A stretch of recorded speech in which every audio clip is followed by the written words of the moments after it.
Alors aujourd'hui, je vous parle de gain en capital, risque zéro. Alors comment aller chercher du gain en capital avec un risque qui est vraiment minime? On a 4 des 7 magnifiques qui vont déposer le résultat cette semaine. Alors, on a Alphabet, Microsoft, Google et Meta Platforms. Et on a aussi cette semaine 6 entreprises qui ont dépassé le 1000 milliards de capitalisation boursière. Alors, bonne écoute. Alors, qu'est-ce qui retient notre attention cette semaine? On a 6 entreprises qui ont dépassé le 1000 milliards. Alors, on a Meta Platforms qui est rentré cette semaine dans les 6 grosses capitalisations boursières, NVIDIA, Amazon, Alphabet, Microsoft et Apple. Et aujourd'hui, à l'instant même, je suis allée vérifier, et là, Microsoft a devancé Apple. Alors, c'est toujours la guerre entre les deux là, qui va prendre la pole position. Alors, c'est quand même intéressant. 6 grosses entreprises qui sont au-dessus de 1000 milliards en capitalisation boursière.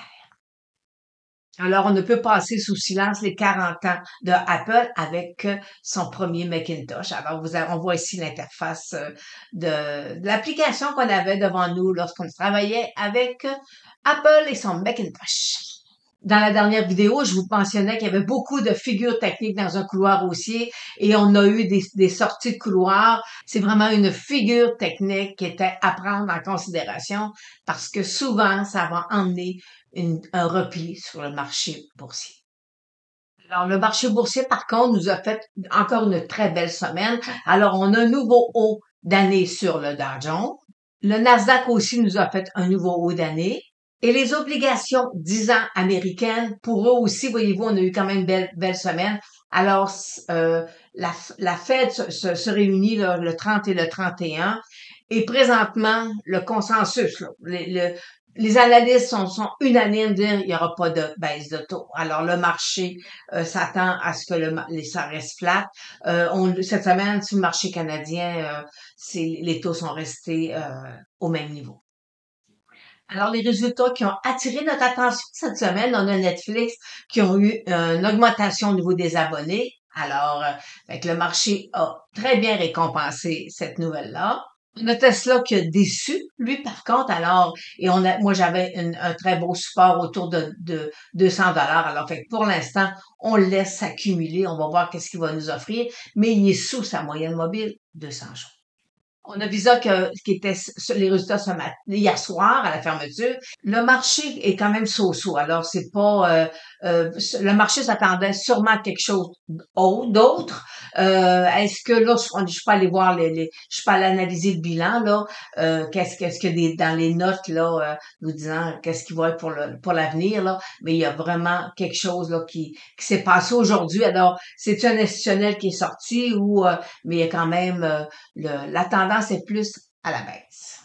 Le BM a fait de beaux résultats. Alors, on a vraiment, là, il a percé, là, la résistance. Alors, on est toujours haussière sur le titre, mais là, on a quand même, c'est un beau titre. Et des fois, vous savez, tout le monde dit, Monsieur Buffett. Monsieur Buffett était dans IBM. Comme on dit, il l'a largué. Comme il a largué, Taïwan aussi, et les deux vont super bien. Fait que des fois, lui aussi, il est comme nous, il commet des erreurs aussi. Alors, que nous réserve la semaine du 29 janvier? Alors, on a des gros titres dans les 7 magnifiques. Alors, on voit Alphabet, Microsoft, Apple et Meta Platforms qui nous proposent, là, qui vont nous déposer des résultats après la fermeture de mardi et la fermeture de jeudi. Alors, fait qu'on voit vraiment là, c'est une grosse semaine. Alors, et on voit aussi, il y en a d'autres. Là, écoutez, là, on a Mastercard, on a Exxon, alors, on va en parler mardi lors de notre prochain direct parce que mon direct, il va être mardi, non lundi. Alors, exceptionnellement, il sera mardi. Alors, mardi, on va pouvoir parler de Alphabet, de Microsoft qui vont déposer les résultats durant notre direct. Alors, c'est à suivre cette semaine. Aujourd'hui, je vous parle de gain en capital avec un risque zéro. Nous sommes toujours dans le marché obligataire. Lors de la dernière vidéo, je vous ai parlé de la différence entre une obligation et un fonds négocié en bourse. Et dans les obligations, ben, l'avantage, c'est qu'on a des revenus fixes qui nous sont versés. Et aussi, à la fin, on a la garantie que notre capital est protégé parce qu'il va y avoir un remboursement du capital à l'échéance. Alors, fait que c'était ça. En gros, là, moi, je disais, bon, quand on est dans le marché obligataire, on peut avoir du revenu. Et lorsqu'on va dans les fonds négociés en bourse, ben, il y a une volatilité, il y a une variation qui peut arriver selon la hausse de taux. Alors, comment faire du gain capital avec un risque zéro? Bon, il y a une condition, c'est l'émetteur. Alors, lorsqu'on va avec les provinces, l'Ontario, du Québec ou les municipalités, à ce moment-là, on a le risque est presque nul parce que eux, on sait qu'il y a un pouvoir de taxation. Alors, c'est pas comme d'émettre une obligation d'une entreprise. Alors, c'est très, très, très différent. Alors, fait que c'est pas qu'on dit que le risque est de zéro. Aussi, comment transformer un revenu d'intérêt en gain en capital? Alors, c'est ce qu'on va voir tout à l'heure. Aussi, est-ce que vous avez, vous, des pertes latentes, là, des pertes accumulées dans votre portefeuille, puis là, vous vous dites, oh, moi, Lynn, là, je veux plus prendre de risques, là. Alors, fait que ces pertes latentes-là, ben, vous savez que des pertes en capital, ben, on peut les passer seulement contre du gain en capital ou au décès. Ben, la succession va avoir le choix de prendre votre perte et de la passer contre votre revenu lors du décès. Alors, c'est une petite règle fiscale, là, mais on veut pas ça, là. Hein? On veut être capable d'en profiter de notre vivant. Il y a aussi, ben, vous dites, moi, Lynn, là, je veux prendre de risques sur le marché boursier, mais moi, j'aime ça avoir du gain en capital. Alors, fait que c'est qui va vous permettre de parfois de bonifier un peu le rendement global de votre obligation avec une stratégie qui est super simple. Alors, on trouve ces produits-là chez le courtier escompteur ou le courtier de plein exercice. Alors, vous allez voir votre conseiller financier. Alors, lui va être capable de vous guider là, vers le produit que je vais vous suggérer.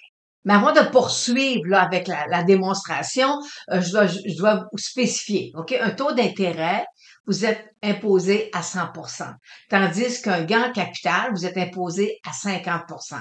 Pour moi, c'est judicieux de vous proposer cette stratégie-là. J'en ai déjà parlé de ça un an et demi lors d'une vidéo. Alors aujourd'hui, je reviens et ça permet aux gens de dire, bon, OK, je peux aller chercher du gain en capital, je peux passer des pertes latentes et avec un risque qui est presque de zéro. Alors, allons voir le produit que je vous propose. Alors, la stratégie que je vous propose, ce sont sur le marché obligataire. Et là, vous avez les villes, pas les villes, c'est-à-dire on a les provinces, l'Ontario, province de Québec, de l'Alberta. Et vous savez, pour avoir accès à ces produits-là, ben, vous allez chez le courtier escompteur ou votre courtier de plein exercice.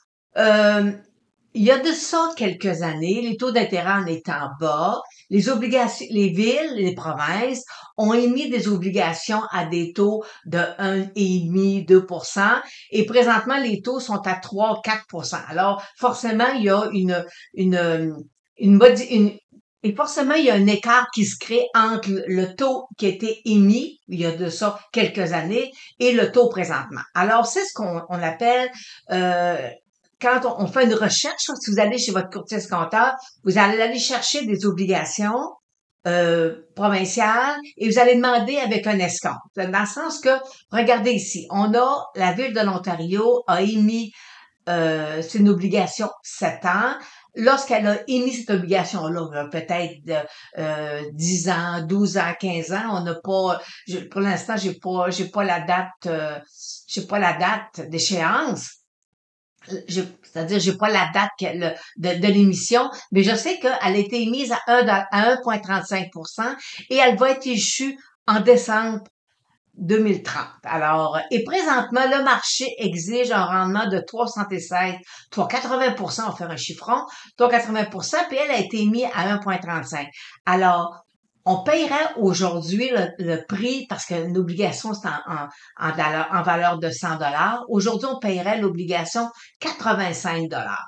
Ça veut dire qu'entre le moment que je vais que j'achète mon obligation, je paye, exemple, on fait un chiffron, là, je mets 100 000, je débourse 85 580 dollars et à échéance, ils vont me remettre 100 000 dollars. Fait que je vais avoir un gain en capital de 14 000, faisons un chiffron, là, 15 000 piastres, OK? J'ai un gain en capital de 15 000 dollars et ça, c'est la différence entre le 85 000 et le 100 000, c'est la différence entre mon taux d'intérêt que le marché exige aujourd'hui et le taux de l'intérêt de l'obligation. Et en plus, OK? Alors, cette obligation-là, je vais recevoir un intérêt de 1,35%. Et là, moi, je me dis, moi, à 1,35%, vous savez, l'intérêt, c'est payable, c'est imposable à 100%. Alors, moi, ça me dérange pas d'avoir moins de revenus d'intérêt, mais à échéance d'être capable d'aller chercher un gain en capital où je vais être imposé à 50%.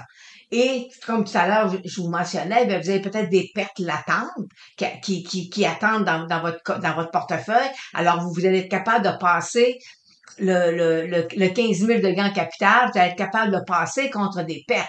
Alors, fait que vous allez être capable de d'augmenter votre patrimoine, là, vos avoirs financiers en faisant juste une stratégie qui est super simple à faire pour les gens qui ont des pertes en capital latentes.